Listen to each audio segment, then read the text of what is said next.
Bien-aimés, bonjour, bonsoir, selon l'endroit où vous êtes sur Terre, c'est votre apôtre Emmanuel Moté. J'ai quitté YouTube depuis 3 mois maintenant, puisque le Seigneur Yahushua m'a demandé d'abandonner maintenant ce cycle pour me consacrer à la préparation de l'épouse en vue de l'enlèvement de l'église de Yahushua. Cette église sans tache ni ride, ni rien de semblable.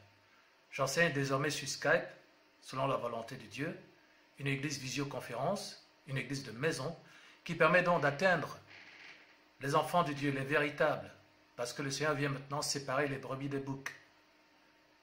Sur toute la terre, au même moment, peuvent se rassembler dans les maisons et recevoir la vérité présente. 2 Pierre 1,12, vous serez affermis dans la vérité présente. C'est la technologie spirituelle pour préparer l'épouse de Christ en vue de l'enlèvement. Et l'utilisation de l'Internet, le Seigneur lui-même m'a dit, contrairement à ceux qui s'en moquent, que s'il était aujourd'hui sur Terre, il utiliserait les réseaux sociaux, parce que c'est là que sont les gens, tout simplement. Et que c'est le meilleur moyen d'atteindre jusqu'aux extrémités de la Terre ces enfants qui sont dispersés. Donc l'église de Yahushua, la véritable église, ce n'est pas une église qui est dans un bâtiment à telle adresse. D'abord, bibliquement, les églises sont des églises de maison. Donc nous sommes des églises de maison qui se réunissent par l'intermédiaire de la vidéo sur Skype. Et le Seigneur a déjà fait énormément de miracles dans cette église pour montrer d'abord qu'il est présent, que c'est sa volonté parfaite, que cet apôtre est bien son apôtre, et pour montrer que c'est bien lui qui a mis en place le ministère de la vidéo. Alors, je vous aborde aujourd'hui parce que justement, j'enseigne depuis maintenant à peu près 5 mois, et dans ce petit ministère, cette petite église, parce que l'église, ce n'est pas des bâtiments, l'église, c'est Matthieu 18 à 20, Matthieu 18, 18 à 20, là où 2 ou 3 sont réunis en mon nom, je suis au milieu d'eux. Donc pour qu'il y ait l'église, il faut que 2 ou 3 personnes soient réunies en présence d'un apôtre, ou alors d'un pasteur, d'un évangéliste, d'un prophète, docteur, connecté à un apôtre. Donc 2 ou 3 personnes avec un homme de Dieu légalement envoyé, c'est-à-dire un apôtre, ou un autre ministre connecté à un apôtre, voilà l'église. Donc, dans ce groupe, le Seigneur m'a permis de former des disciples. Parce que c'est ça la mission. Ce n'est pas de faire asseoir des gens qui vont vous adorer parce que vous êtes un grand homme de Dieu, pour prendre leur argent, pour dominer sur eux, pour coucher avec d'autres, des femmes, etc. Non. L'Église, c'est la plateforme spirituelle. C'est un temple spirituel dirigé par le Christ. Et il a mis en place des apôtres pour donner la vision de l'Église, la vision globale à toutes les églises à travers les grâces ministérielles, apôtres, prophètes, docteurs, évangélistes. Donc j'ai formé un apôtre et ce frère est marocain. C'est pour ça que je fais ce sujet, c'est pour lui. Donc le Seigneur maintenant, comme vous le savez, s'est révélé ces derniers temps énormément aux musulmans. Il leur apparaît en vision, parfois il le voit physiquement. Il leur dit, suis-moi, tu te trompes. Et donc ce frère ainsi, le Seigneur lui a apparu plusieurs fois en vision, il a été baptisé du Saint-Esprit, directement par le Seigneur. Et le Seigneur l'a envoyé vers moi avec ce mot, suis-moi. Donc j'ai enseigné Mohamed depuis 5 mois maintenant, et Mohamed, le Seigneur nous a révélé qu'il est apôtre. Et que comme il est marocain, en réalité ce n'est pas pour rien. C'est que le Seigneur a commencé un grand réveil au Maroc pour amener les frères donc maghrébins, notamment d'origine marocaine, à la véritable foi, au salut. Et c'est pour lui que je fais cette vidéo. Regardez le titre. Maroc, 15 jeunes violent une ânesse et attrapent la rage. Ok? Ça, c'est encore un cas parmi tant d'autres qui montre que l'islam ne répond pas à la puissance qui est nécessaire pour vaincre Satan. Vous avez beau aller dans les mosquées, faire vos 5 prières par jour, lire les hadiths, aller à la Mecque, faire le ramadan. Mais moi, je suis dans un quartier où il y a beaucoup de musulmans, je les vois, ils fument, je les vois qui boivent de l'alcool, je les vois qui vont en discothèque, qui couchent avec des femmes à droite et à gauche, je les vois qui se bagarrent. Je ne parle pas de ceux qui mettent des bombes au nom de Allah. Donc, on voit que l'islam n'est pas une religion qui permet de résister à la violence. C'est pour ça que beaucoup d'anciens musulmans viennent maintenant à Yahushua. au Messie, au Fils de Dieu, Fils, parole de Dieu. Non pas créé, mais engendré. Qui est lui-même Dieu. Ok? Au commencement était la parole, et la parole était avec Dieu, et la parole était Dieu. D'accord? La parole est venue sur la terre, elle est venue vers les siens ne l'ont pas reçu, mais à ceux qui l'ont reçu, à ceux qui ont cru en son nom, elle a donné le pouvoir de devenir enfants de Dieu, lesquels sont nés ni de la volonté du sang, justement, ni de la chair. Fils, ça ne veut pas dire le sang et la chair, mais de Dieu. Ils sont nés de l'Esprit. Voilà. Et nous avons reconnu sa grâce comme la grâce du Fils unique venu de Dieu, c'est-à-dire ce que Dieu a de plus précieux. Donc, quand on entend Fils, on ne faut pas entendre nécessairement ce qui vient de la semence d'un homme, qui entre dans l'œuf de la femme, qui conçoit un enfant. Le Christ est né de Dieu, quoi qu'il soit né d'une femme, vierge, naturellement. Donc, le Seigneur me montre ce cas effarant, que vous n'avez pas encore visionné, dont vous n'avez pas entendu parler. Au Maroc, 15 jeunes violent une ânesse et attrapent la rage. Ok? Au Maroc, 15 jeunes violent une ânesse et attrapent la rage. Donc, je fais cette vidéo pour soutenir le frère Mohamed, qui est un apôtre là-bas que Dieu a placé au Maroc. Qu'est-ce qui se passe? 15 mineurs, 15 ans, âgés de 7 à 15 ans, auraient violé une ânesse.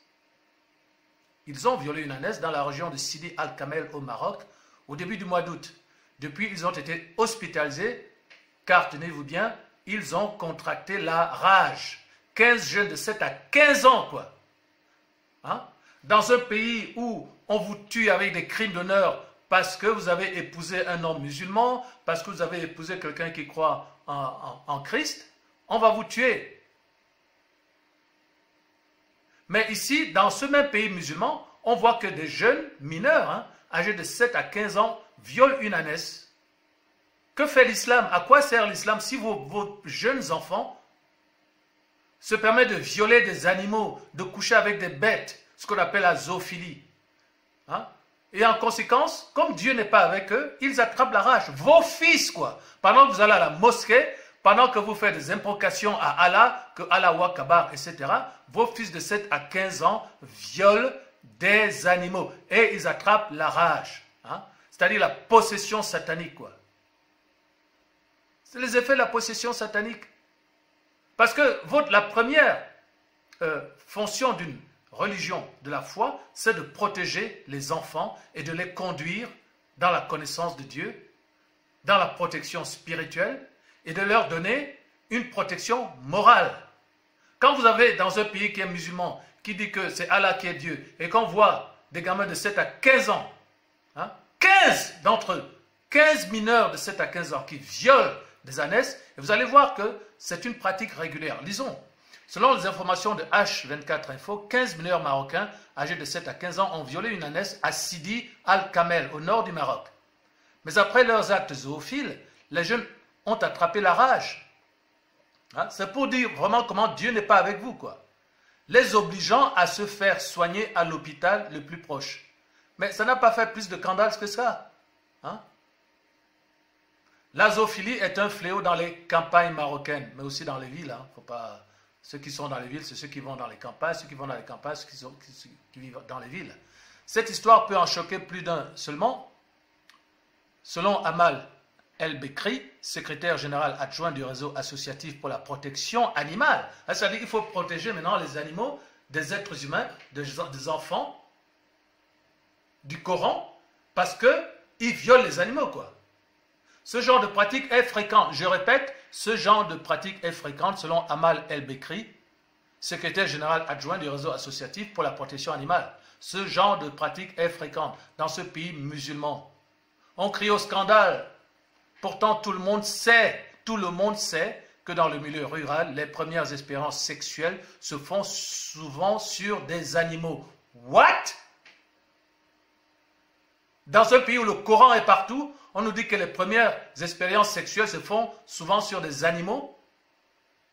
Pour l'heure, la zoophilie ne fait pas partie des préoccupations du gouvernement marocain, gouvernement hachémite. Écoutez ça bien. Mais pour le secteur associatif, il est primordial de faire changer les mentalités et de sanctionner de tels actes.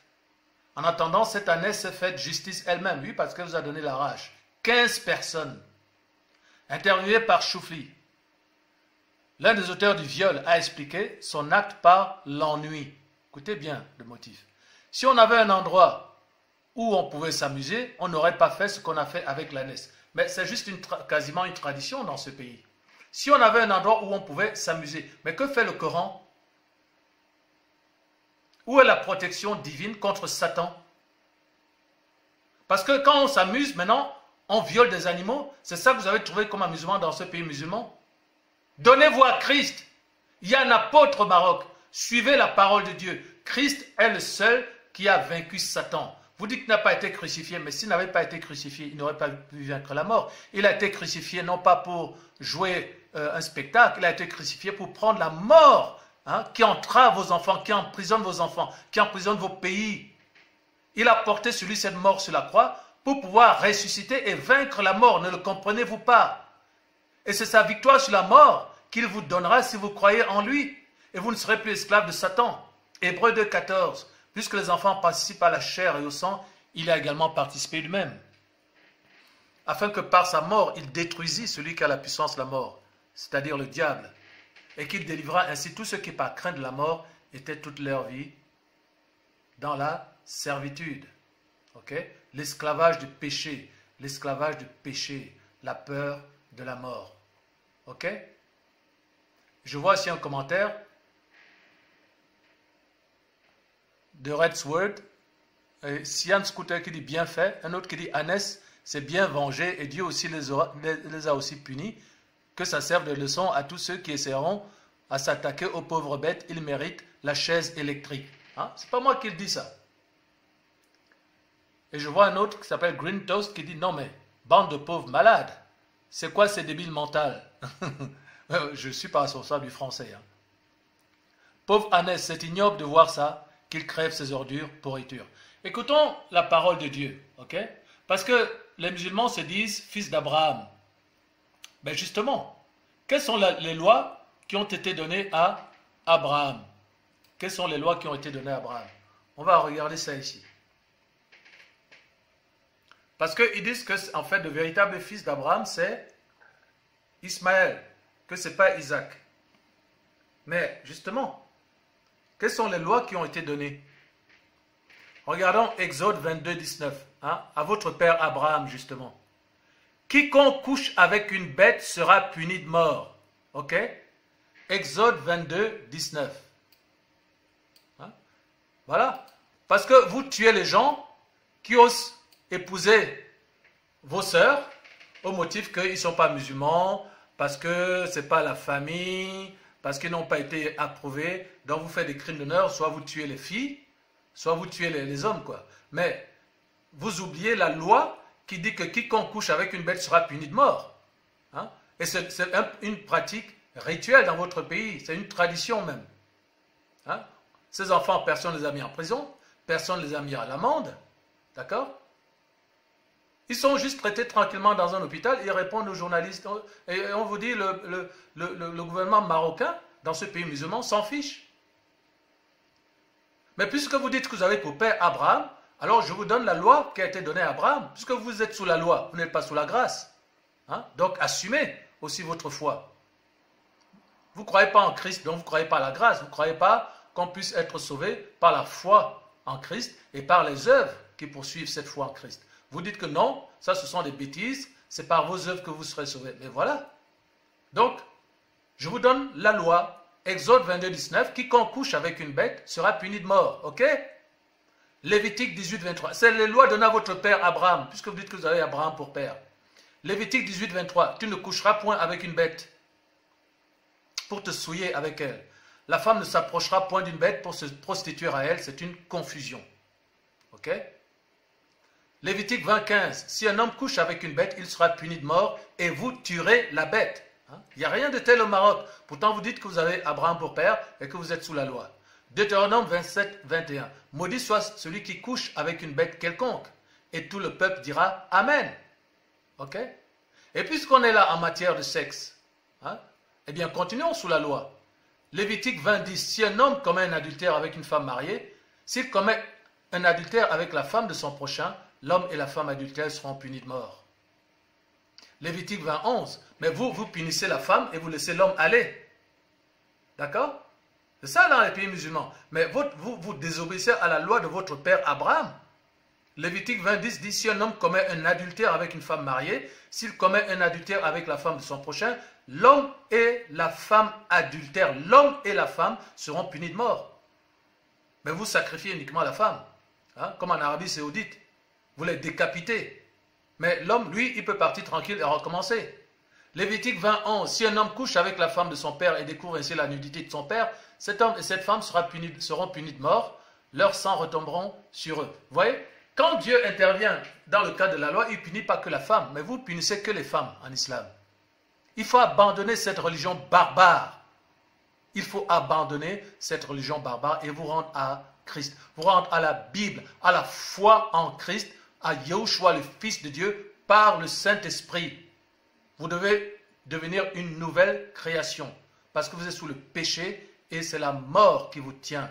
Et vos fruits sont des fruits de mort.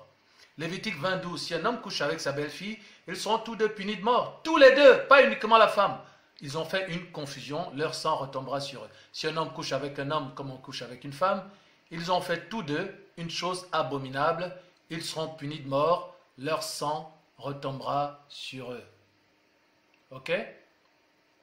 Donc, mesdames et messieurs, frères et sœurs, j'ai tenu à vous montrer cette vidéo pour aller au soutien des frères qui sont dans les pays maghrébins, que Dieu a retirés de l'islam. Et pour leur dire, regardez, prenez cette vidéo et montrez-leur à quel point ils sont loin de la vérité et montrez-leur que leur religion n'a pas d'impact positif dans leur vie quotidienne. Ce n'est que du blablabla, de la violence, de la rage, des persécutions, et que la véritable foi vous empêche de violer des animaux. La véritable foi vous empêche de mettre des bombes. La véritable foi vous empêche d'accomplir des actes de violence. La véritable foi, ce n'est pas uniquement le mois du Ramadan qu'il faut être saint. La véritable foi, c'est montré par vos comportements et pas simplement par la récitation du Coran, mais par vos comportements. Que vous aimez Dieu, que vous êtes, puisque vous n'êtes pas enfants, mais au moins des serviteurs de Dieu. Okay? Mais pour Allah, vous êtes des esclaves, c'est ça le problème. Hein? Mais la Bible dit qu'un esclave ne sait pas ce que fait son maître. Hein? Or, le Seigneur dit en disant, je ne veux plus vous appeler esclave, parce que l'esclave ne sait pas ce que fait son maître, je vous ai appelé ami. Okay? Donc, devenez ami de Dieu. Je suis un apôtre du Christ, du Yahushua, et Dieu a mis dans ma bouche la parole de réconciliation. Je vous en supplie, soyez réconciliés avec Dieu. Venez confesser votre foi en Yahushua. Amen. Que Dieu vous aide.